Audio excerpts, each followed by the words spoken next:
Next, another important parameter to measure in laboratory experiments is the temperature or the measure of hotness and coldness. So, a lot of chemical reactions or chemicals may mga temperature sensitive or there's a requirement, okay, of temperature. Now, remember the first law of thermodynamics. The heat will always flow spontaneously or naturally from substance of higher temperature to the one at lower. Ibig sabihin, pag nasa isang room ka, pag binuksan mo yung pinto, hindi lalabas yung aircon. No? Hindi rin lalabas yung lamig. Okay? Remember, it is heat that moves. So, the right term would be, wag ibukas yung pinto kasi papasok ang init. Now, when measuring temperature, we have three scales that we use. So, a reminder, no? I only presented three, but there are more uh, temperature scales. Okay? These are just the most common ones. The Kelvin, Fahrenheit, and the Celsius. So, the Kelvin scale is the SI or the standard unit of temperature. But I think for us here in our country, we are more familiar with the Celsius. Okay? This one, the Celsius scale. And in other countries naman, they are more used to using Fahrenheit. Now, even though there are different values, okay, for example, here in the three scales, there are some points that they are similar. For example, when water boils down at around 100 degrees Celsius, it is equivalent to 373 Kelvin and 212 degrees Fahrenheit. Now, the importance of this is that due to this, we can convert from one temperature scale to the other.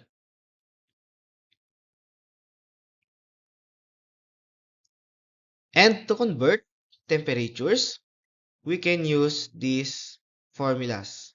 Take note of this. Okay, now to use this formula, answer tayo ng problems. Number 4, a weather forecaster predicts the temperature will reach 31 degrees Celsius. What is this temperature in Kelvin and in Fahrenheit? So let's use the formula for A. Sabi, 31 degrees Celsius. We need to convert it to Kelvin and Fahrenheit. Okay? Now, what is our formula?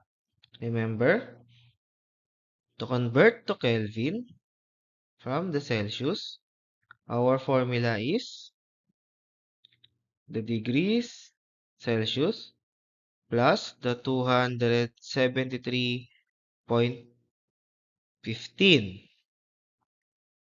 So the Kelvin, just input 31 degrees Celsius plus the 273.15. Ano magiging answer? So you can pause the video, then grab your calculators and try to answer.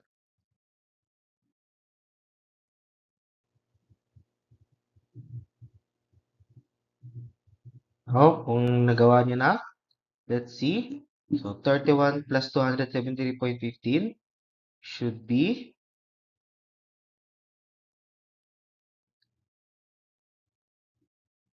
304.15 Kelvin.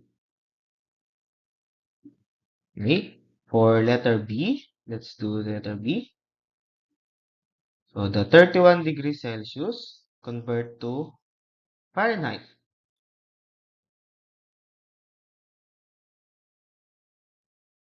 How do we convert to Fahrenheit?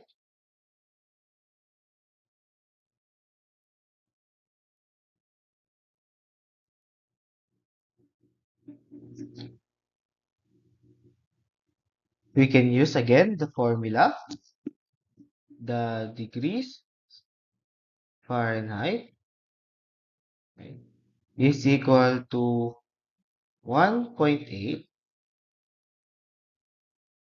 multiplied by the degree Celsius plus 32. Now, this would be 1.8 multiplied by 31 degrees Celsius plus 32. Okay? Now, you can directly put it to your calculators or you can solve it one by one. So, 1.8 times 31 is 55.8 plus 32. This is 87.8 degrees Fahrenheit. Okay? I hope it is clear. Madaling sundan.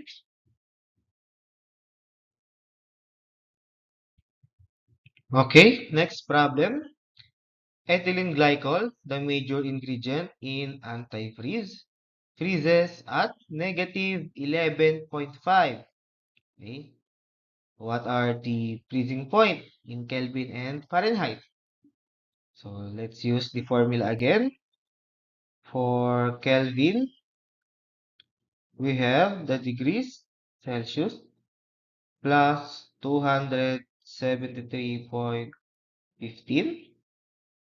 Then, this time it is negative 11.5 degrees Celsius plus 273.15. Again, you can pause the video, do it on your calculators.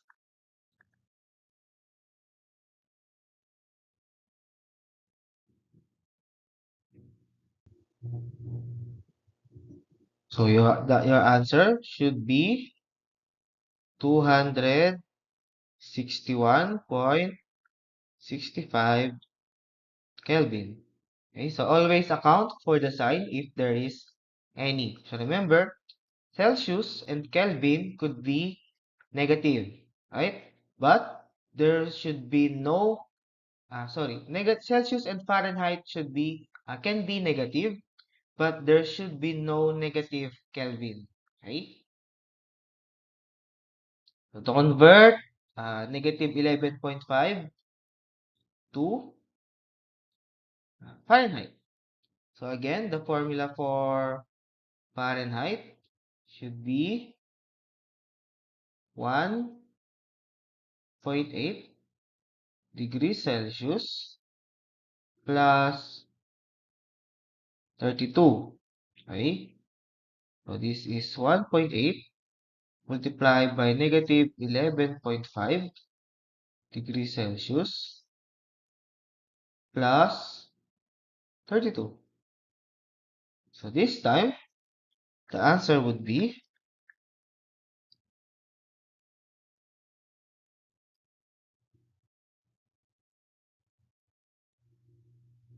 11.3 degrees Fahrenheit. Okay?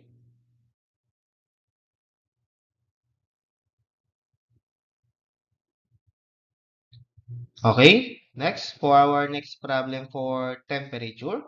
Suppose that a recipe calls for an oven temperature of 400 degrees Fahrenheit. Convert now this temperature to Celsius and to Kelvins. So let's start. How to convert to degrees Celsius using the formula of Kelvin. Fahrenheit. Fahrenheit muna tayo. So degrees Celsius, use the formula degrees Fahrenheit minus 32 divided by 1.8. Okay? So to have the degree Celsius, we can write 400 degrees Fahrenheit minus 32 all over 1.8. 8. So again, you can, okay.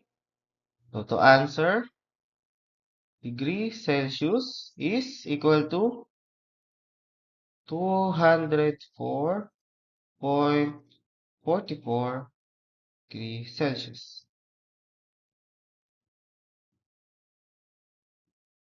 Now, to convert to Kelvin, we can use the formula earlier, which is degree Celsius plus 273.15. So the Kelvin would be 204.44 degrees Celsius plus 273.15. The Kelvin becomes